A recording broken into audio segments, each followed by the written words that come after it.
I have 33 years of law enforcement experience, and I've seen a lot of changes over those 33 years.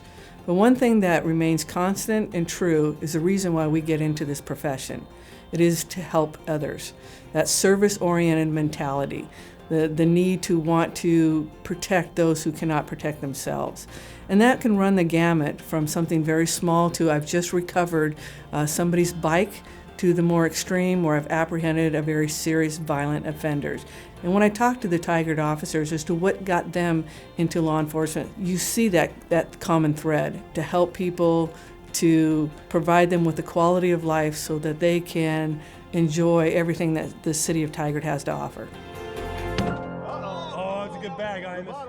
I live in a community in Tigard that is, for the most part, a very quiet, family-oriented community. We've really had no problems except for one notable exception. There was one house on our street that created nothing but problems for the neighborhood. The family that owned the house would invite all sorts of guests to stay that were involved in any number of criminal activities. The police were constantly called to the house to serve warrants for arrest, to investigate or respond to overdoses that were taking place on the property.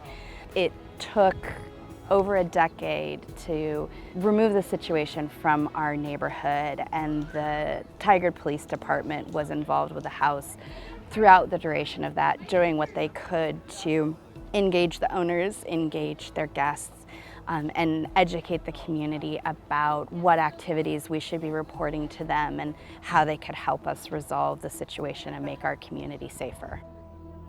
It requires a skill to be an active listener. Sometimes as problem solvers, we want to jump in right away and solve the problem or make a statement, and sometimes people just need to be heard and to listen.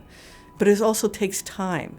And we get busier day in and day out, and when officers are going call to call, those opportunities, or I look at them as missed opportunities, go away because maybe I'm hearing on the radio that there's another call coming, and I all of a sudden start hearing this conversation, and it might be something as simple as my car was broken into, or somebody stole a package off my porch. And that can feel very personal to you, that you've been violated in the comfort of my own home. And so sometimes we lose the opportunity to realize that that could be traumatic and have that empathy because we just want to get the information, get that report, and go. And so when we can create the time for the officer to feel like they can actually give that 5-10 minutes to not only hear what happened, but maybe provide you with some safety tips, those are those valuable moments that we can't get back. And what I'm seeing is the trend is we're not getting those opportunities as frequently as we would like to. It's very important that, in our faith, and I'm sure it's a tradition of any faith, based organization that, we don't thank God if we don't thank people that serve us. So we are very thankful. Islamophobia has been really in our public square, and from time to time we do get threats, and our community feel unsafe and unsecured, so we call the City of Tigard Police Department. So they will investigate it and they will respond in a loving, constructive, comforting way to our community.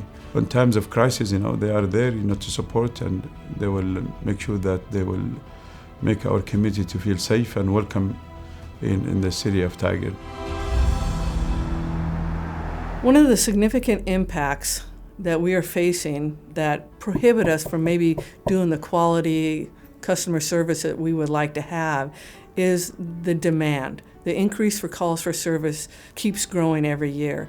Last year alone, in 2018, we had 1,200 more calls for service than we did the year before, but with the same number of officers that we had 5 years ago.